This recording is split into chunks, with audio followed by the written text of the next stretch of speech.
Guys, so I'm going to warn you now, I am struggling to find the nerve to do this today. Just, man, this week's been a killer.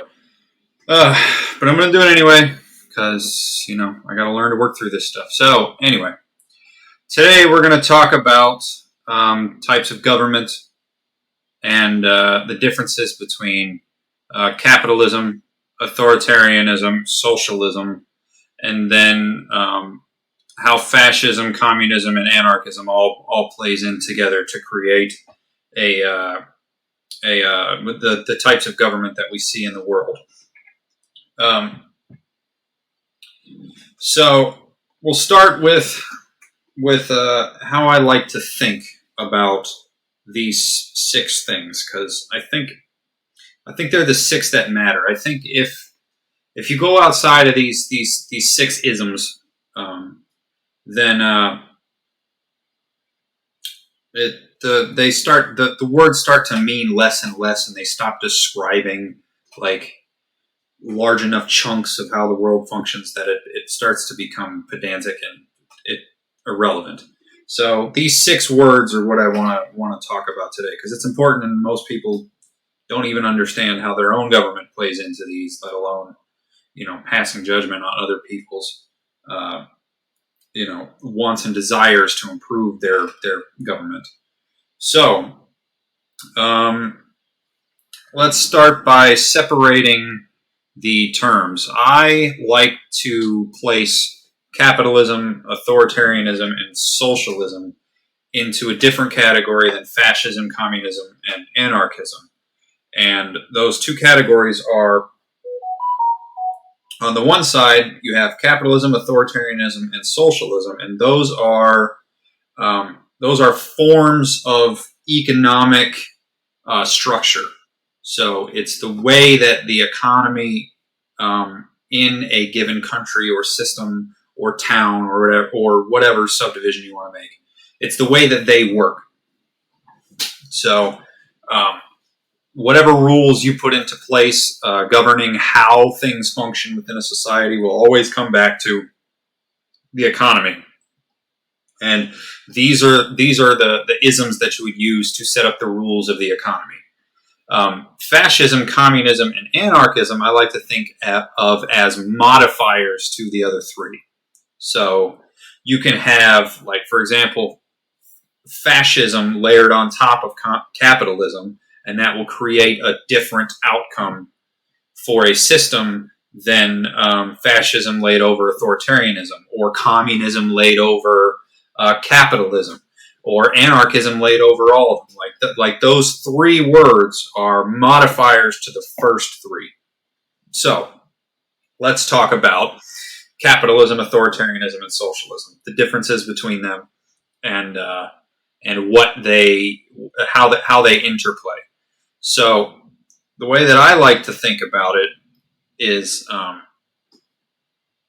capitalism is what happens when you let private citizens control bits and pieces of your society in an independent manner.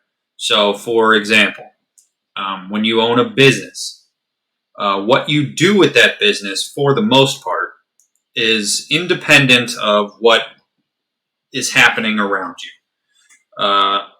And in pure capitalism, this would be the case. So if you own the land, and that land is in a forest, if you want to chop the forest down and put up a factory that makes mercury, that makes copious amounts of mercury, have at it. That's your right. You own the land. You can do whatever the hell you want with it. If you want to keep it just a nature preserve and don't touch it, have at it. You can do what you want with it. And it doesn't matter what you do with your property. The only thing that matters is that you own the property. And this system allows you to exploit this property however you see fit. And that to me is like the base level idea of what capitalism is. You don't necessarily need a market for capitalism to work, or sorry, you don't necessarily need a market to explain capitalism. You can be a capitalist system and have no money, have no market to transfer around. You can still have property that is yours, that you're doing whatever the hell you want with it. If that involves selling it to other people, great. If it involves exploiting what's on that land or exploiting what's on that land to make your neighbor's life harder, good for you. If you don't want to do anything with it and just sit on it, good for you. And that, to me, is the easiest way to think about capitalism. It's giving people the right to own something and then do whatever the hell they want with it. Now, authoritarianism, again, all of these definitions are the way that I like to think about it. It's not necessarily as well put or as pointed as some academic scholars may place it, but it's just the way it lays out in my brain. And I haven't really yet seen an instance where these simple descriptions of these things fail to rise to the occasion. Again, I'm not an expert. This is just the way that I think about it. So authoritarianism, to me, is when you have a person or a group of people that are essentially the owners of everything. And there is no way to transfer ownership of what happens on that land or with those resources to another person. So that would be the big difference between capitalism and authoritarianism. In capitalism, if you want to sell your land to somebody else, if you want to just give it up, like say you own a piece of property and you don't do anything with it, and somebody squats and moves in, and you're like, screw it, I don't care. You can gift that property to them. You can sell it to somebody. You can abandon it, and somebody else can take over. And as long as you don't know about it, who cares? In authoritarianism, this is not possible. One person or a small group of people owns everything. They get to do whatever the hell they want with everything in that system. And there are no strings attached. There's nothing to stop them from doing anything. This would be like having a king. It would be like having a military dictatorship. It would be like having a regime similar to North Korea, or to a lesser extent what happens in Russia. How technically Putin gets voted in, but those elections are shams, and it's hard to get around that. And once he makes a decision, he can basically do it independently of whatever else the country wants. There's no check. There isn't really any balances, and if he wanted to, as is the case with North Korea or like military dictatorships, he could just roll in and just take somebody's house. Just, I want it, no reason, just you get out. And in authoritarianism, the people in charge can do that whenever they want, however they want. You as a non ruler don't get a say. You don't get to ask what happened. You don't get to ask why. You don't get to protest. You don't get to fight back. It's just fuck off. It's his. It's that guy. He's the ruler. Piss off. Nobody cares what you think, peasant. And that's the way I like to think about authoritarianism. Socialism is when the ownership rights,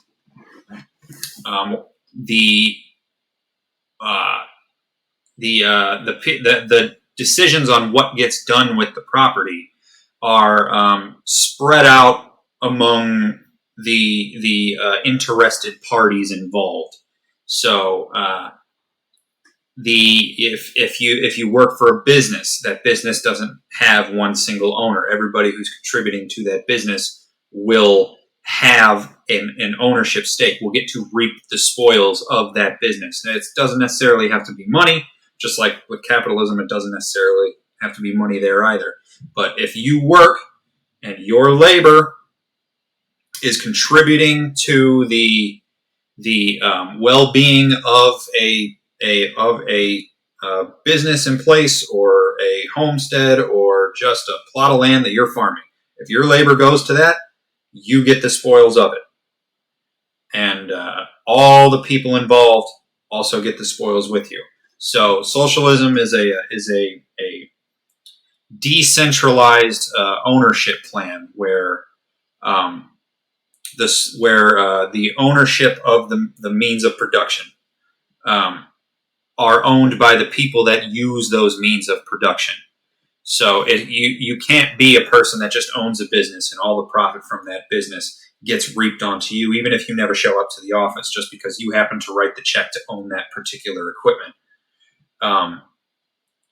The people working the machines, the people taking the product off the truck, the people cleaning the bathrooms, the people managing the paperwork, all the employees of the company get the ownership right. It's a democratic process of owning what that company does, and this has different forms too, where you can break it down business to business. To where each person in the institution, business, whatever it is, gets an ownership stake, but the level at which their influence is accounted for is it ends where the ownership rights of that particular business end. So if you and 6 other guys work in a small factory and you're making pencils, then your rights to dictate what happens with that property, with the things that happen around that property, end wherever legally that company's ownership rights terminate.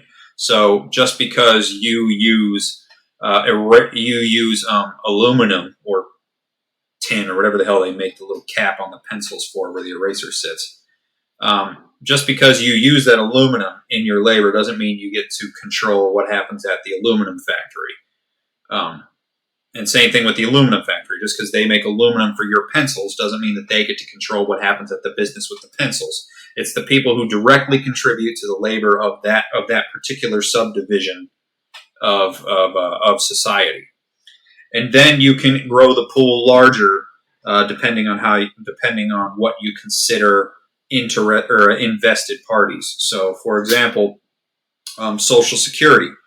Everybody's labor in the United States, all working people's labor, the spoils of that labor get put into a large pot, and then that large pot is then distributed to everybody in the country. And it is expected, and it's not always worked out this way, but it is expected that the people operating the Social Security program will manage it in such a way that it benefits everybody. So you take what starts off as a small, decentralized democratic process, where the people who are working the particular land or machines or whatever it is required to do the job have control over that particular subset of the economy.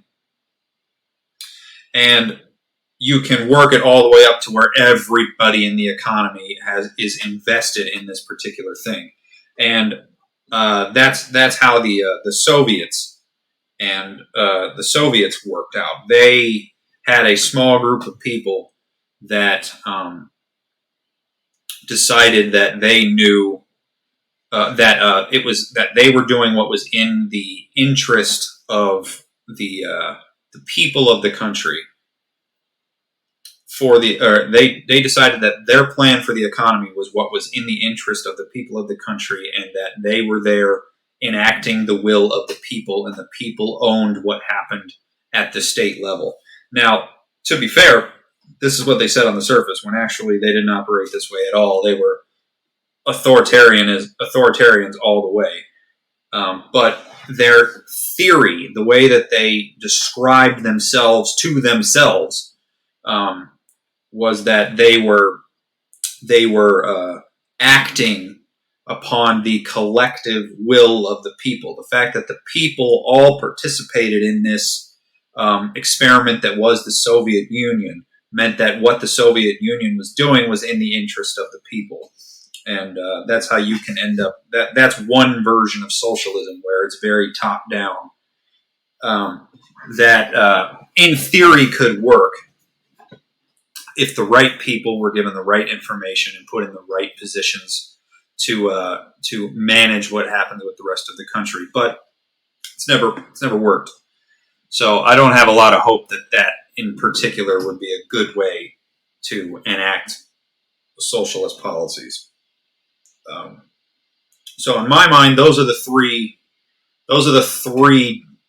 individual types of government that have been used throughout the world and throughout time.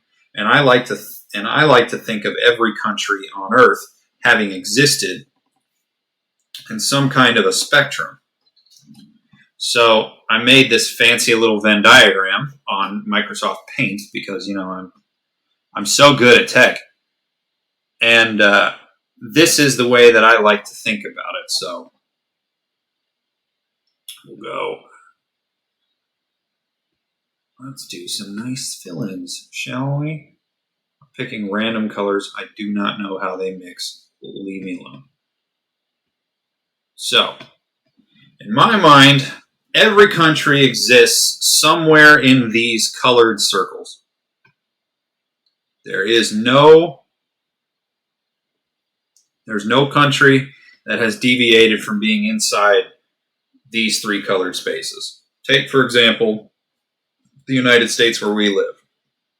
We have a primarily capitalist system. You're allowed to own property, you're allowed to own machines, you're allowed to own the spoils of what's produced on those machines, even if you don't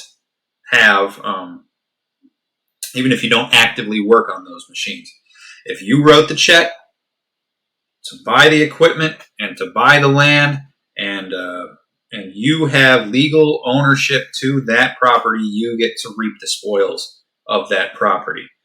But we also have a lot of socialist policies, things that are enacted by the people as a collective action. Think interstates, Social Security, the military, NASA, the Medicare system, the government itself.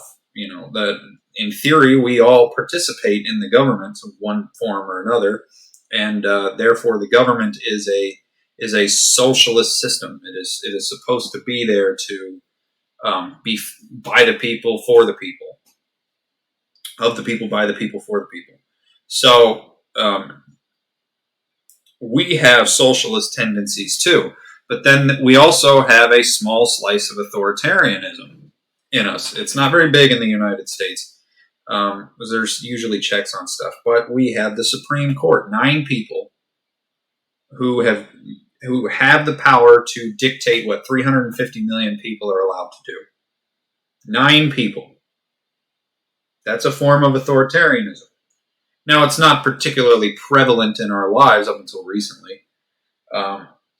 It's not affecting us every day, where we don't think about the Supreme Court on our day-to-day activities, but it is an authoritarian institution in the way that it operates right now.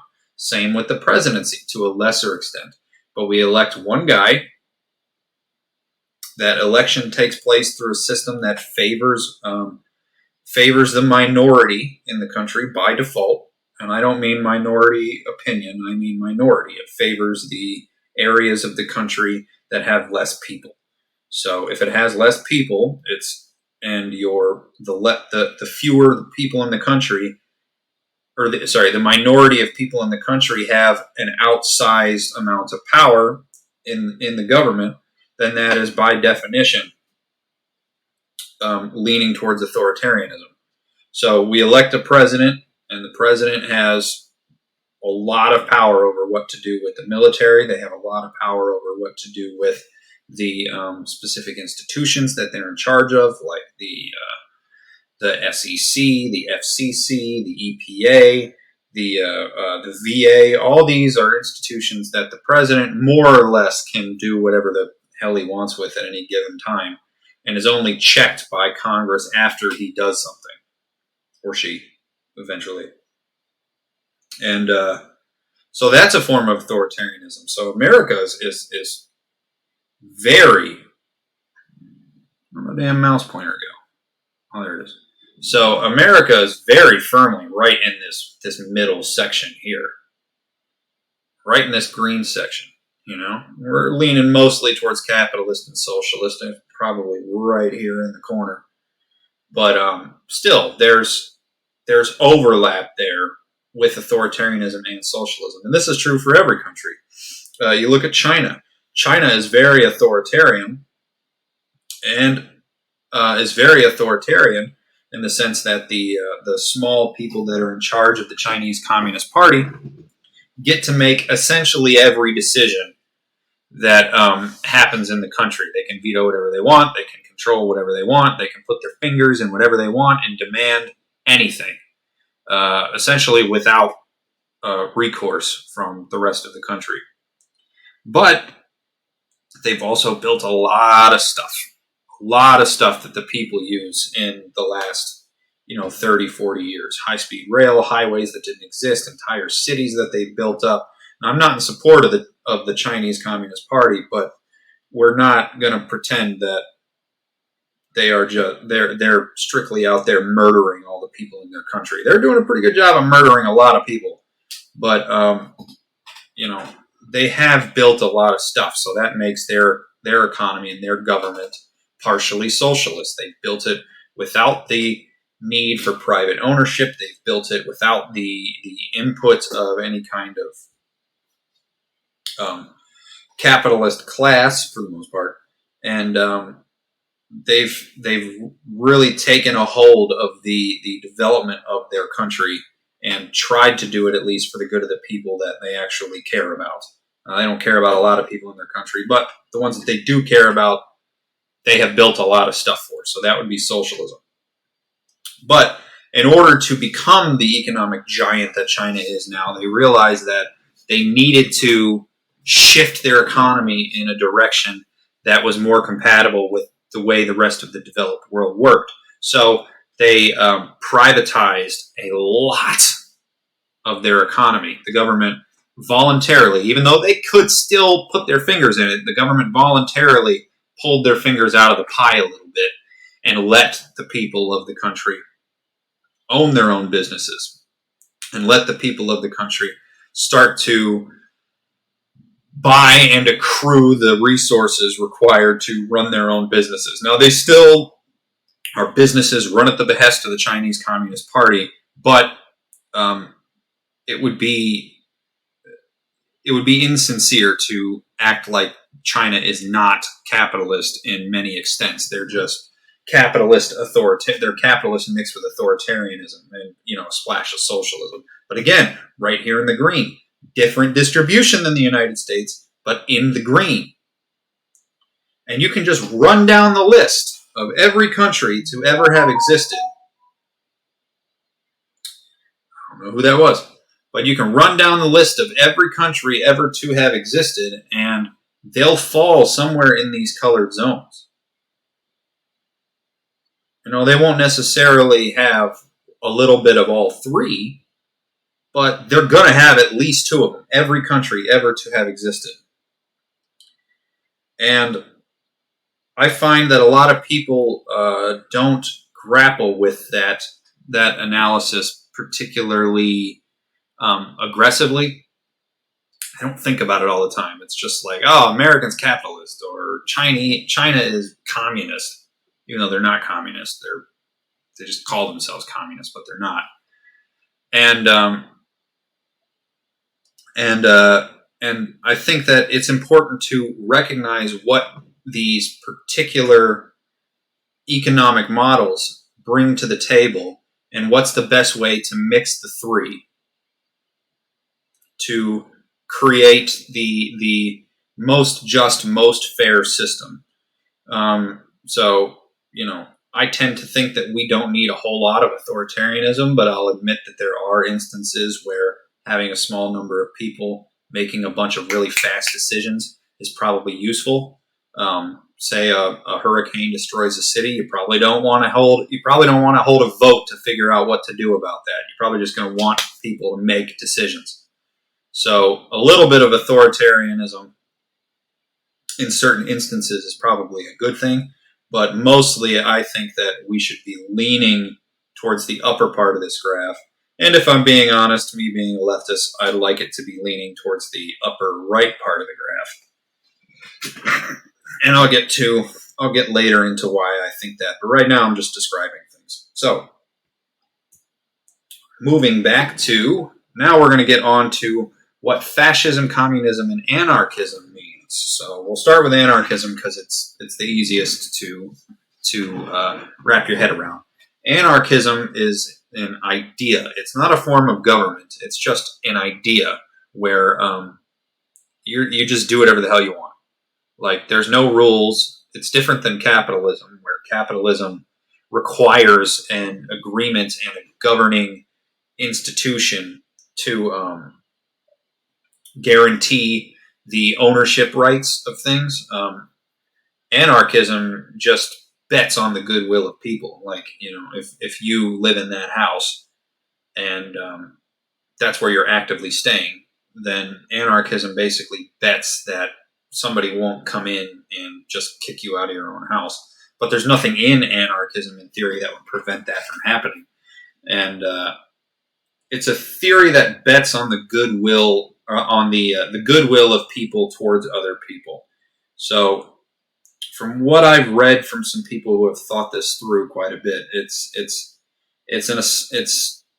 working on an underlying assumption that having governments and having systems in place for people to get behind, like a flag to rally behind, creates the conditions in which people then behave poorly towards each other. Whereas if there was no rallying cry, there was no flag to get behind, then people would behave in a more amenable manner towards each other because it's in their best interest to just be nice to each other. So what's the point in having the government? Work with the people around you. We're a social species. We can't do everything on our own. So just expect and behave like that's how other people are going to act. And just get rid of all the government. Just rip the Band-Aid off. Go wherever the hell you want. You want to move to Antarctica? Go right ahead. You want to move to Peru? Go right ahead. You want to, put 16 people in a one-bedroom apartment in New York City? Have at it. There's no rules. You can do whatever the hell you want. And it's betting on the goodwill of people towards other people to maintain some sort of society. Now, communism is as a modifier, is a criticism of the relationship between the capital owners and the people that use the capital. So, for example, in capitalism and authoritarianism, the capital, meaning the things that you own that produce the stuff that make you wealthy, whether it be wealthy through money or wealthy through resources or just having nice shiz. Communism is a critique of the relationship between the people who have the capital and the people who use the capital. So, in an authoritarian system, communism would say everybody is using the capital that this group or one group of people, small group of people, or one guy own. Everybody else is using the things that they own, but all the spoils of it is going to that guy over there. And that's going to create some civil unrest in the people. And it's going to create a situation where, why is my camera bright? I don't know what's going on. I'm going to have to figure that out. Anyway, it sets up a situation where the people of that are using the capital, that are working the land, that are using the machines, that are tilling the fields, that are creating the hammers that and the nails that they use to build the next barn or castle or whatever it is. Those people will have an antagonistic position towards the people who own the capital because they're working the land, but they're not getting the spoils of working the land. And communism is a critique of that. It's a critique of saying if this continues, if capitalism or authoritarianism continues down this road, eventually it's going to create a system where the people will rise up, and the people will be forced through protest and overwhelming economic warfare, essentially like shutting down and just being like, no, I'm not making your hammers anymore, or through violence, they will reconfigure the system so that way it benefits all. So communism is not a prescriptive work, meaning it doesn't describe how to govern.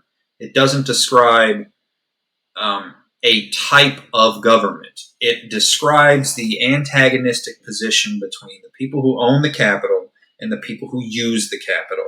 And in a communist theory, the people who own the capital are the bourgeois, and the people who use the capital are the proletariat. And the bourgeois get to keep the spoils of the labor of the proletariat, despite the fact that the proletariat are the ones doing the laboring.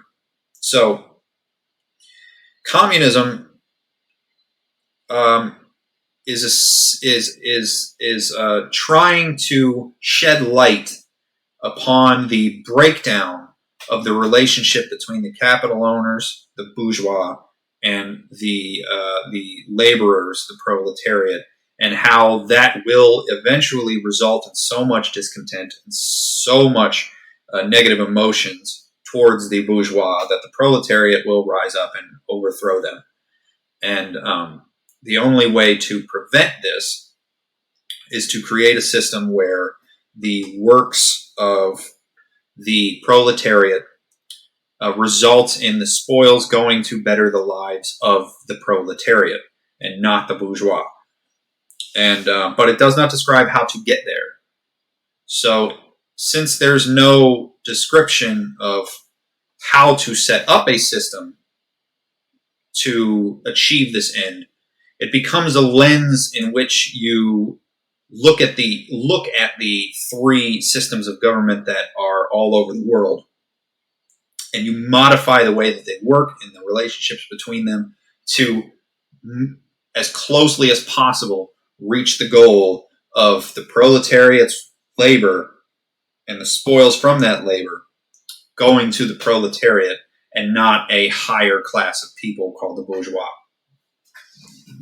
Now, fascism is a theory where hyper-nationalistic tendencies become dominant, and when they become dominant, they result in a lot of authoritarianism. They result in a lot of xenophobia, and the reason this happens is because fascists will rally around a single figure or a single group of people, and that person will point out some kind of perceived wrong that has plagued the people of a given country or whatever level of society you want to talk about, and they will describe themselves as being the one that can solve this issue. And the way that they solve it is by demonizing another group of people. By getting rid of the people who are causing you the pain in your life, we will create a better tomorrow for the people who are being held down by this other group. And it tends to flourish under a group of people who have a specific mindset, a specific predisposition to wanting a strong person to come along and just solve their problems.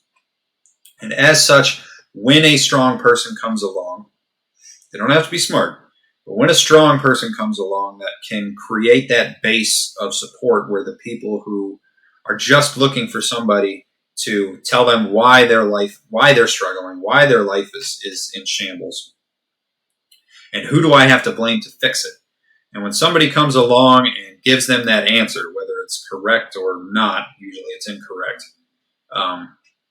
they will rally around that person, and it'll become almost dogmatic. It'll become almost, this person can do no wrong because they're telling me why my life is so hard. And it tends to result in demonizing another minority group. It tends to result in violence. It tends to result in looking internally as a country and trying to figure out how to become self-sufficient, trying to figure out how to bring the rest of the world, or at least the immediate world around you, under the control of whatever strong man or strong small group of people is in power, because they're obviously to the people who subscribe to the fascism. They're obviously the ones that are trying to make the world better, and it does not matter what happens, at least to an extent, to anybody around them when they get in their way. This is basically what happened with Nazi Germany. Hitler blamed the problems of the German people upon the Jewish population, and then systematically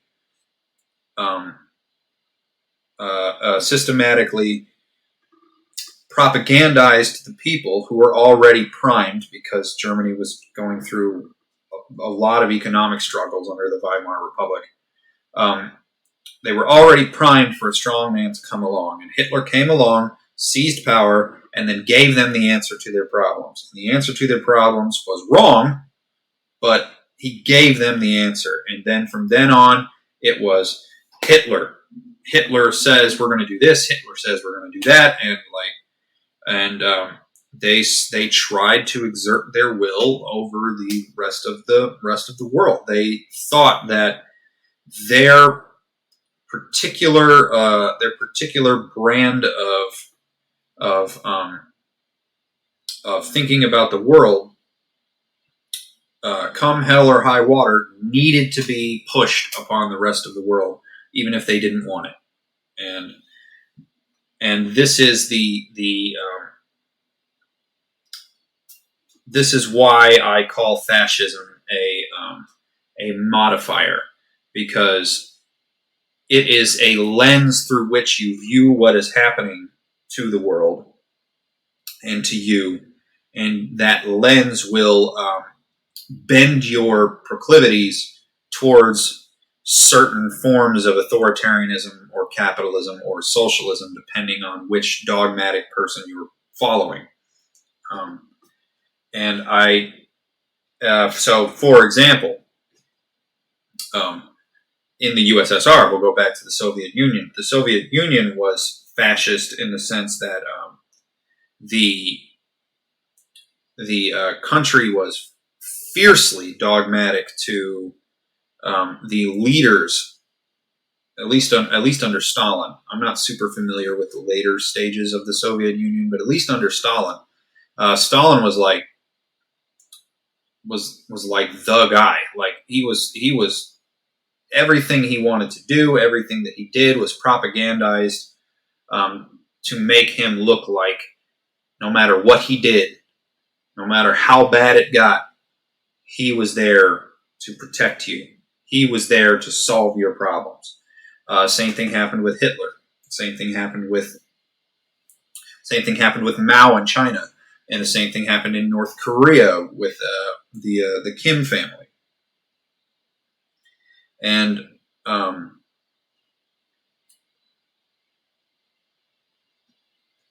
I think that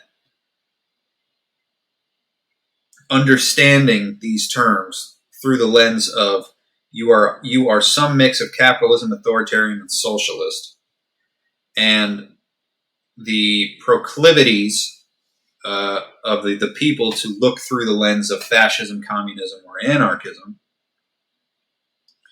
will result in the type of government that country has. So the goal is to find the correct balance between the three positions.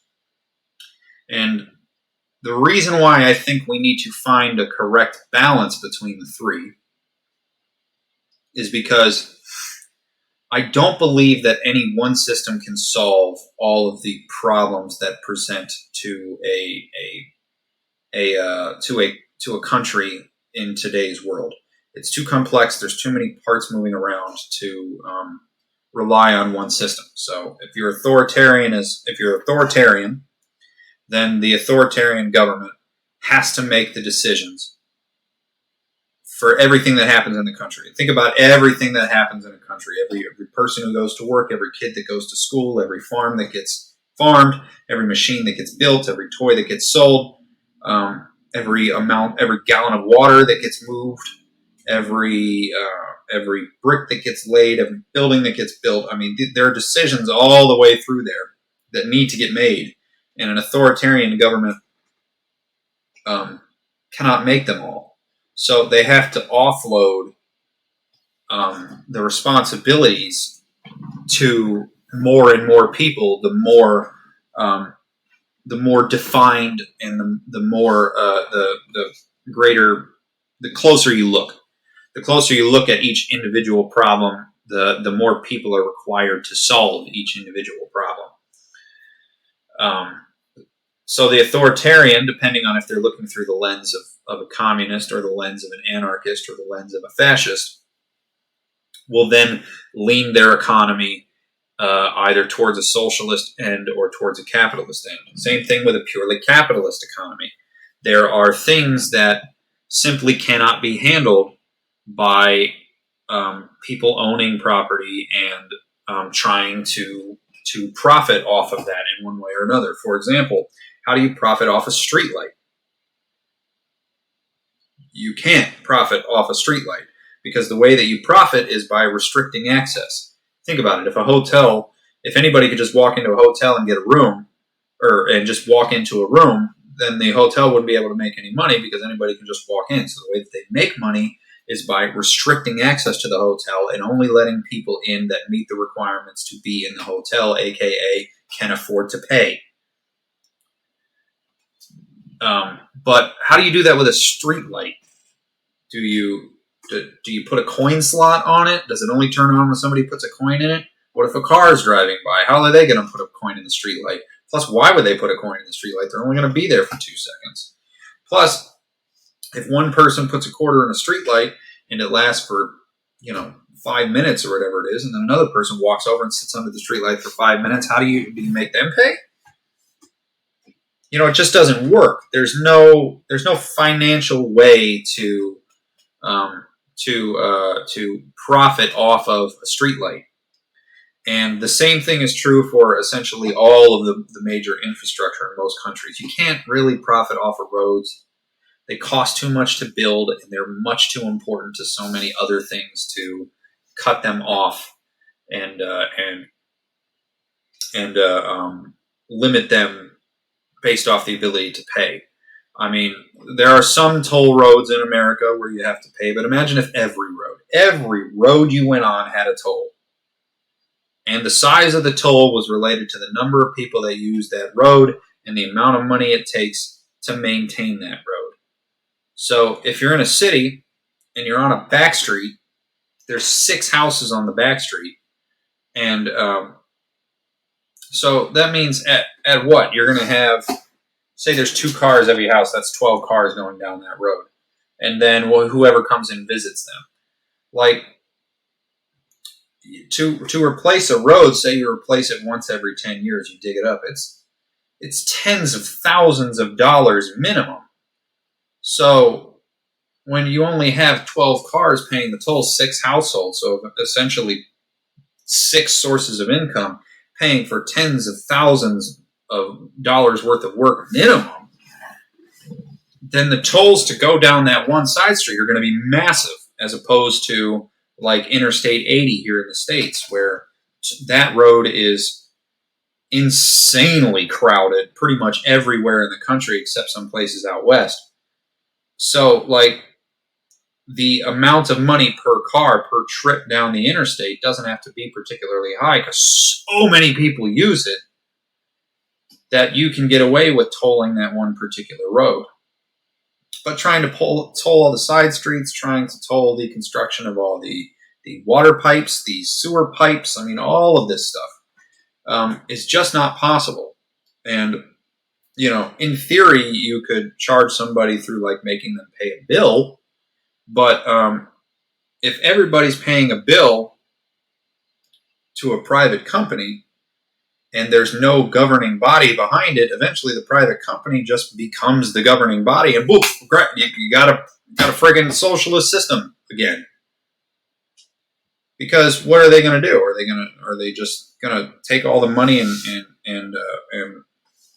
let the system run into disrepair, charge people crazy amounts of money? I mean, you can do that for a short amount of time, but eventually it runs out.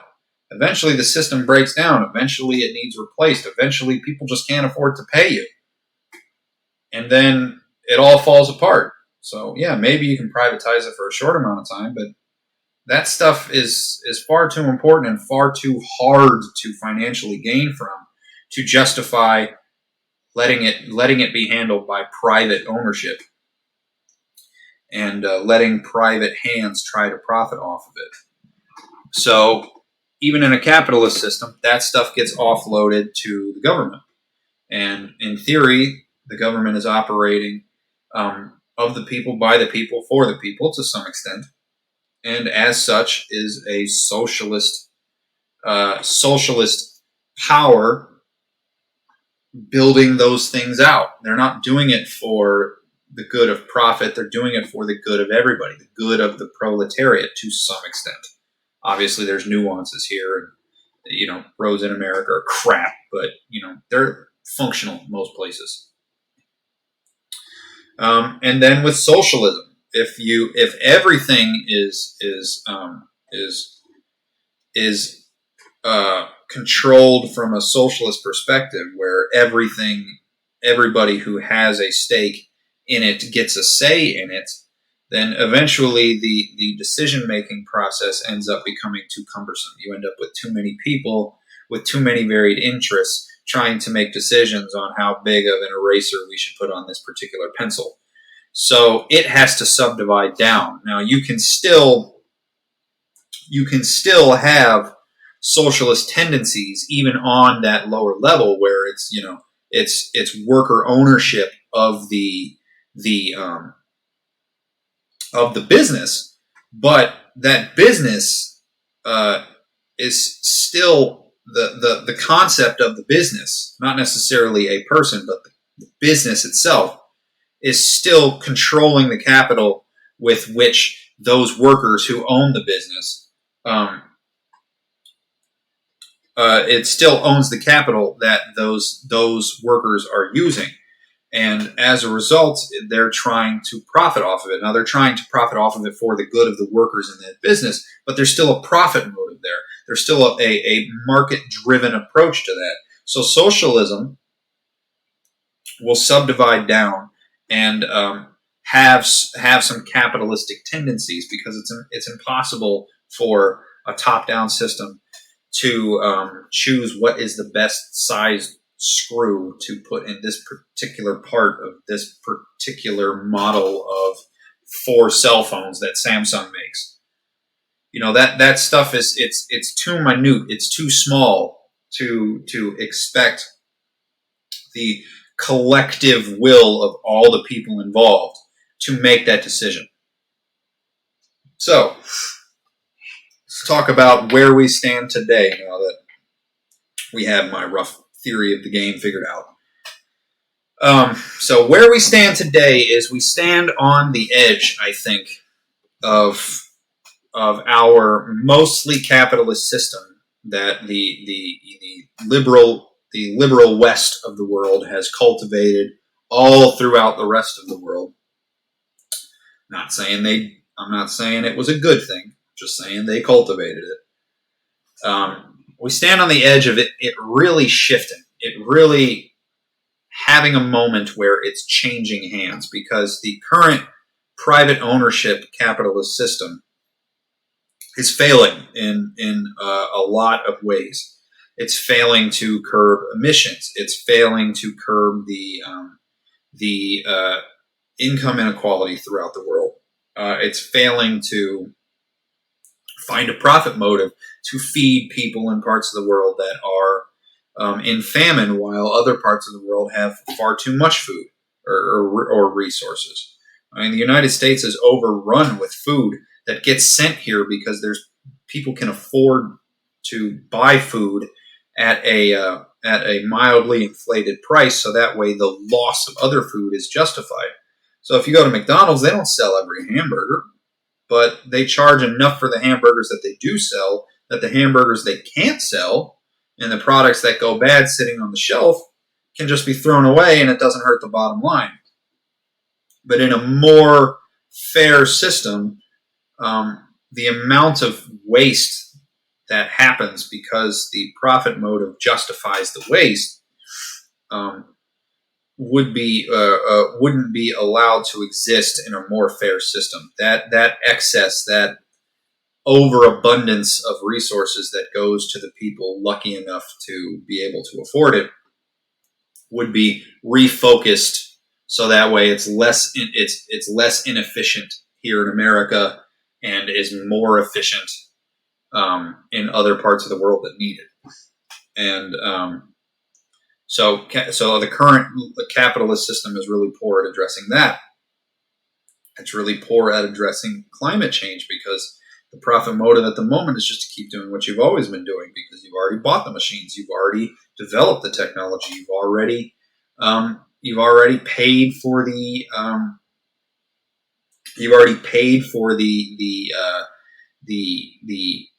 scientific discoveries and the engineering innovations required to do what we've already done. And it's very expensive to develop new technologies for completely new fields that didn't exist before, or didn't exist in any serious capacity before. So our current liberal democracy, Western way of life, is at the edge of either moving more aggressively in a more socialist, for the people direction, potentially even grappling with the antagonism between the bourgeois and the proletariat that communism describes, or it's going to move more in the authoritarian direction. And as the systems in place start to break down, as climate change takes over, as income inequality gets too severe, as resources can't get to where they need to go because the people who need those resources don't have the money to pay for it, that could result in a slide towards authoritarianism, because the people who do have the means will feel threatened by the people who are rising up to try to wrestle some control from them, so that way they can get what they need. And then instead of helping those people out, the people with the means will feel threatened, and they'll crack down. And they'll crack down in a manner that centralizes power in a smaller and smaller group of people who are demonizing the ones who have less. You can see this all the time with the way immigrants are talked about in the United States. Immigrants have little to no power. They don't have power when they're here. They can't vote. They can't get health insurance. They can't get dental insurance.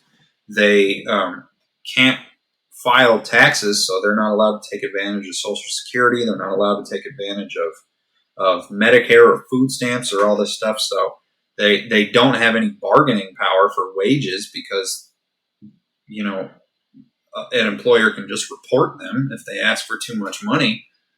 So it really creates this lower class that doesn't have any power over what happens to them in this country.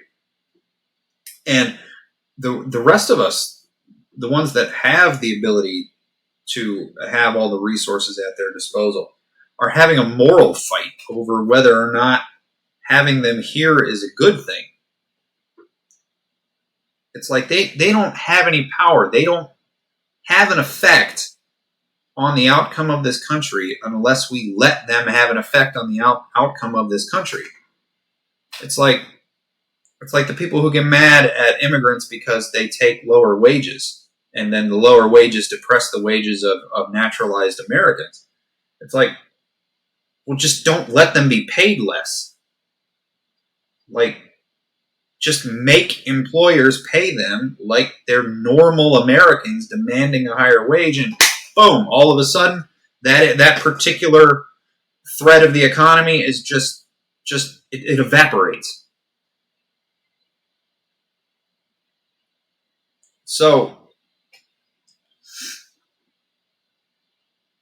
I think those are the two options for the West, for the liberal democracy West. We're either going to fall into this trap of demonizing the people who don't have the resources, don't have the capital, don't have the power, as those people try to wrestle some power so they can improve their lives. We're going to demonize them and slide towards authoritarianism and potentially fascism.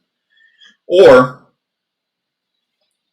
the backslide in the proletariat in those countries will result in a reshuffling of the ownership structure in the countries towards a socialist lens, where less private ownership and private ownership of the spoils of capital goes into the bourgeois and ends up falling more in the hands of the proletariat. We may still have private ownership structure. You have to figure out where to house people, and it's not going to be quick or easy to like remove all private ownership from the system. But it may end up being that businesses, corporations, LLCs, any legal entity on paper that exists for the purpose of profit, the only reason that a single person gets the spoils of that corporation is because right now the legal system allows them to do it. But it could shift that, you're allowed to start your own business, but above a certain number of employees or above a certain dollar amount, like you must give ownership stakes of that company in the people who work there. And that would then would essentially make the employees the board of the company. And they would be the ultimate arbiters through a democratic process of what happens to that company. And it would be up to the head of the company, the person who started it, the owner in a current situation, to convince the rest of the employees that this particular move that he wants to do at this particular time is the best possible strategy for this company. It will materially improve your lives, my fellow employees of this company. We should do this, so let's take a vote on it. That may be a direction that we're heading. And I don't see us shifting towards a more anarchist form of government, because anarchism, in my opinion, is not taking into account the fact that many people can be swayed into bad positions by the actions of just a few bad people. And when you have multiple billions of people on planet Earth, you're going to end up with a few bad apples. And it only takes a few bad apples to turn a whole bunch of the rest of the good apples into questionable or bad apples. And I don't think anarchism takes that into account. For example, let's assume everybody is just living in the house that they live in. There's no rule that says that that's their house. There's no rules for anything. You just happen to be living there. And your little town that you're in, somebody moves in, kills a couple of your neighbors, and just takes that house over. Well, the rest of the people there aren't going to feel too comfortable about having these people that just killed their neighbors and then took their house from them. Like even if they never did anything ever again bad in this neighborhood, all they did was kill those two people, which is not illegal in a fully anarchist society. Killed those two people, moved into their house, and then they mow their lawn, they take care of their kids, they send them to school, like whatever you're doing in your anarchist society. Even if they never do anything bad again, that action, that one bad apple action, is going to make the rest of the people in the town probably do some bad stuff. They're probably not just going to accept that these people moved in there. And you know, when you have a large group of people, violence begets more violence. It's hard to turn that heat down once it starts up. So I don't personally think anarchism is going to happen, but you can use anarchism as a lens to figure out, like, should there be rules here? Should there not be rules here? Like, should this particular lake have a need for a fishing license? Should the state have a fishing license rule at all? Should it be, there's an office next to every state park, and if you want to fish in that state park, you need to go to the office and get like a daily fishing license instead of paying for the one fishing license that you can get every year. Do we need fishing licenses at all? Do we need driver's licenses at all?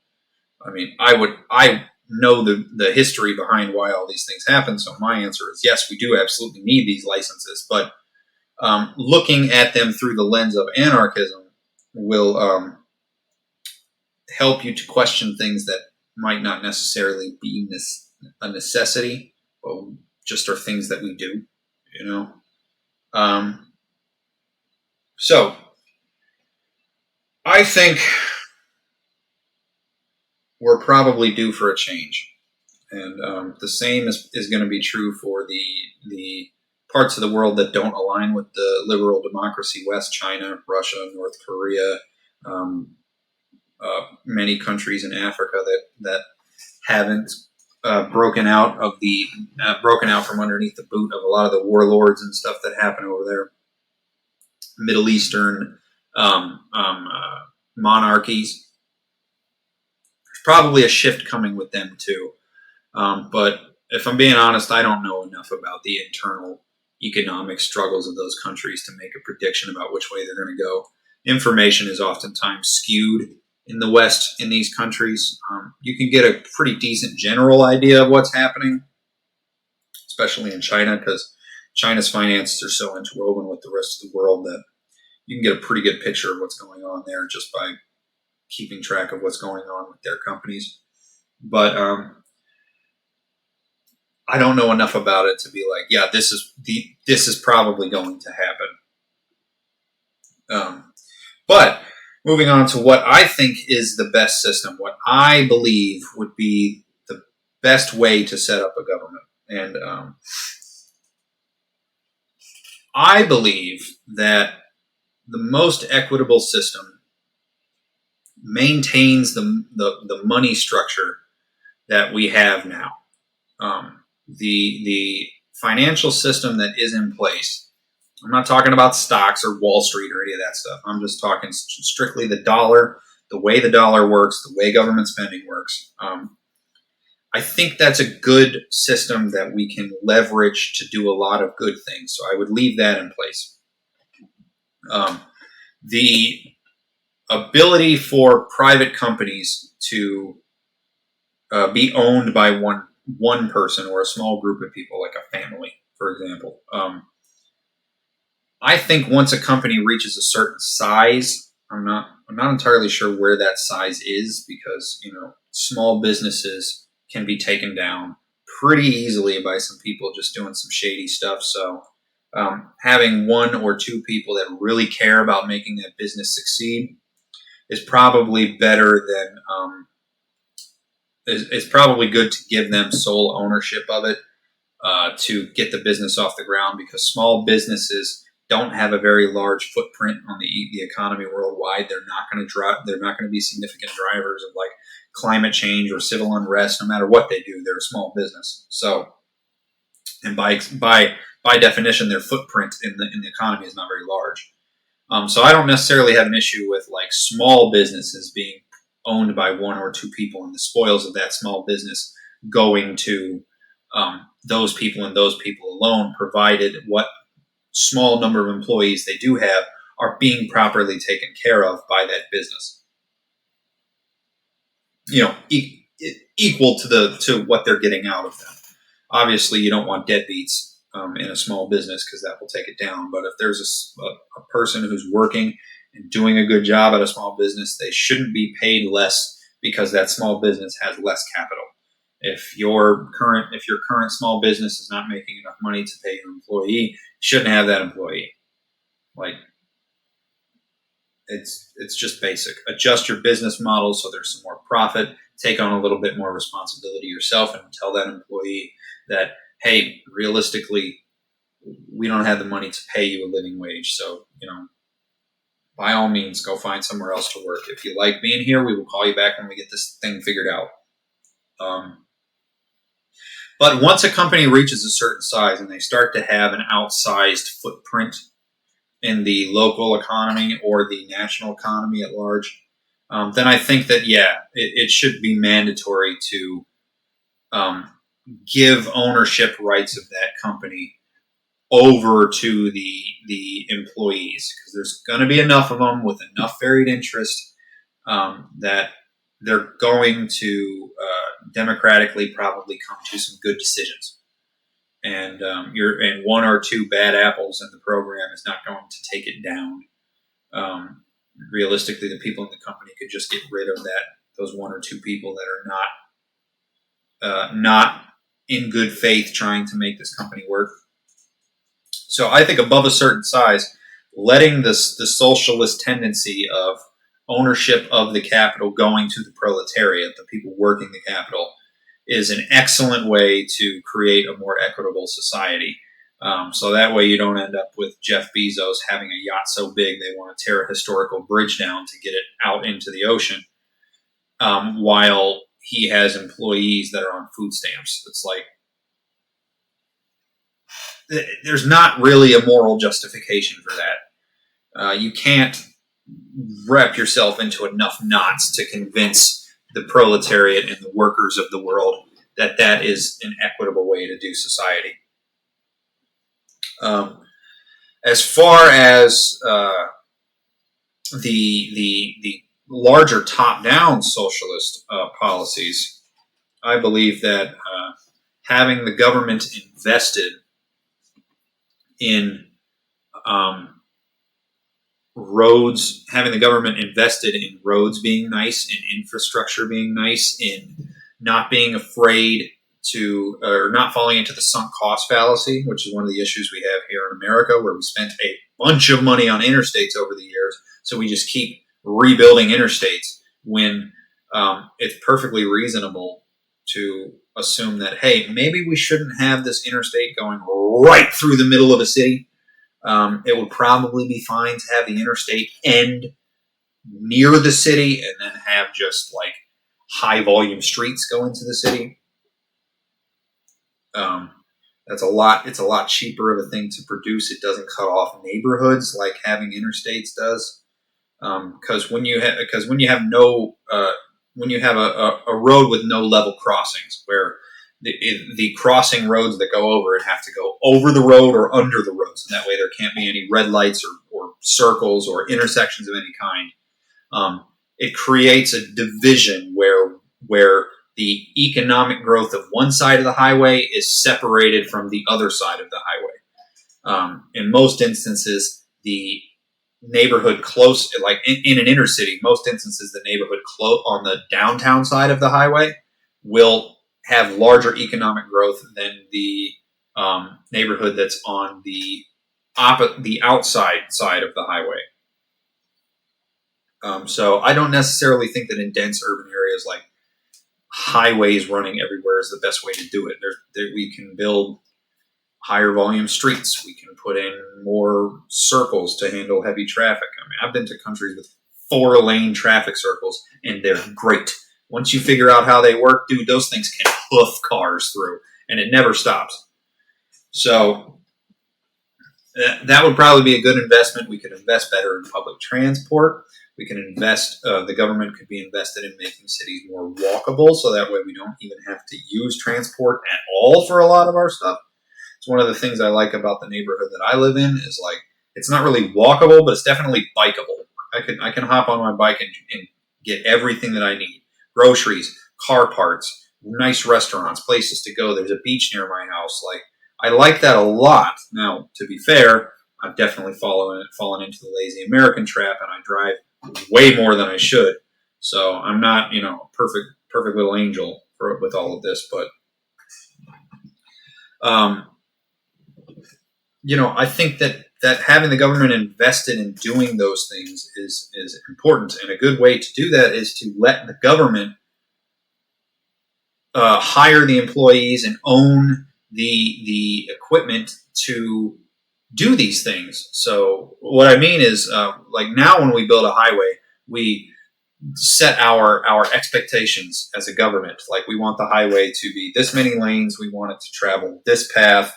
We want to have this many ramps, because we want to be able to go north and south and east and west, or maybe not east because there's not enough land.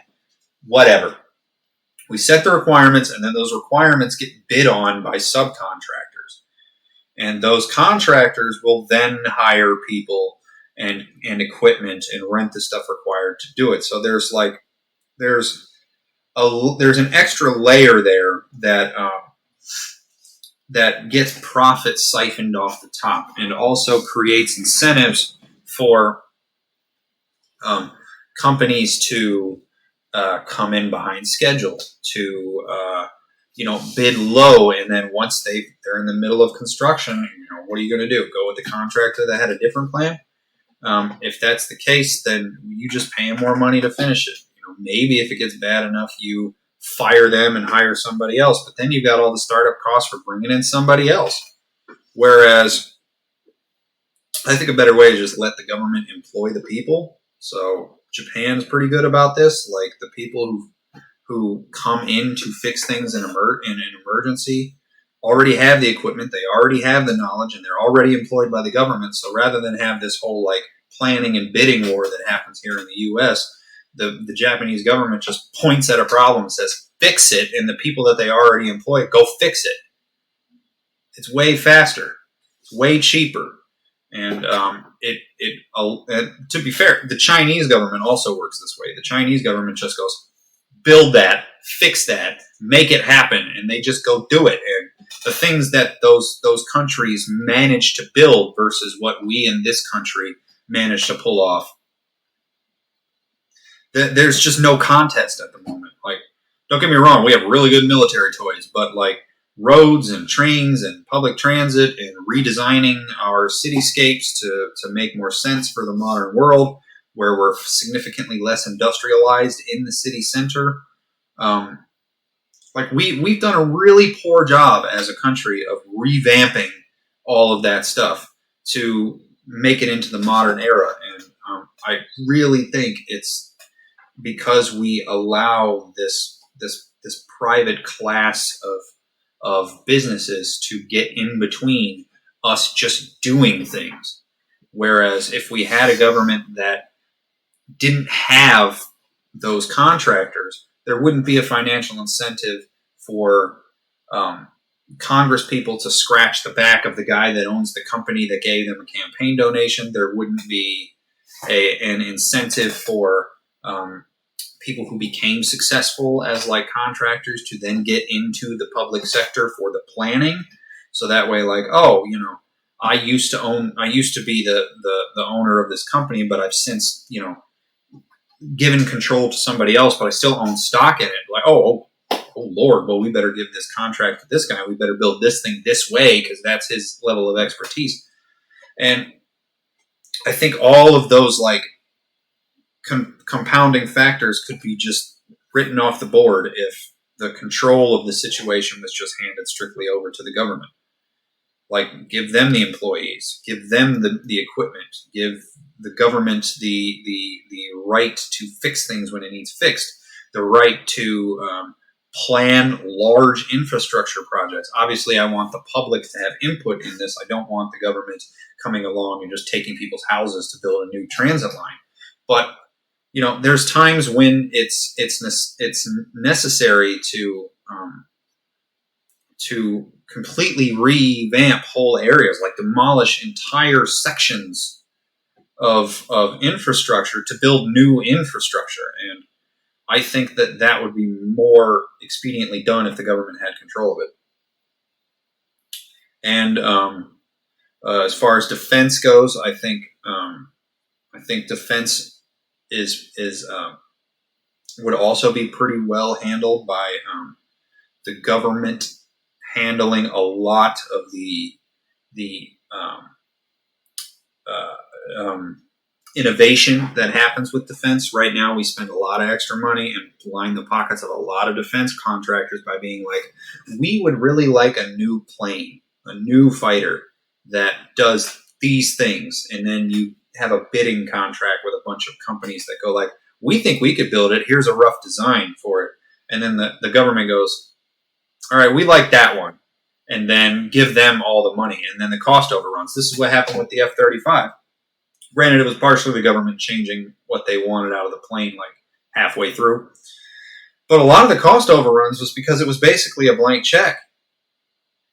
And Lockheed Martin was, they have jobs all over the country. So the government was incentivized to just keep writing checks even though they were over budget and behind schedule. Whereas if the government was just employing the people to come up with the innovations to design the plane, then when the plane was done, when the government, with no profit, motive in place, because the government doesn't need to make profit, the design could be finalized by the government and then offload it to a company to build it. Then you create the jobs. Then you can employ the people to design the aircraft without needing to go through a private company, and then use the private company to build the airplane. Once the design is finalized, all the innovation has been done, all the really expensive stuff is taken care of at the government level, then dump it onto the companies.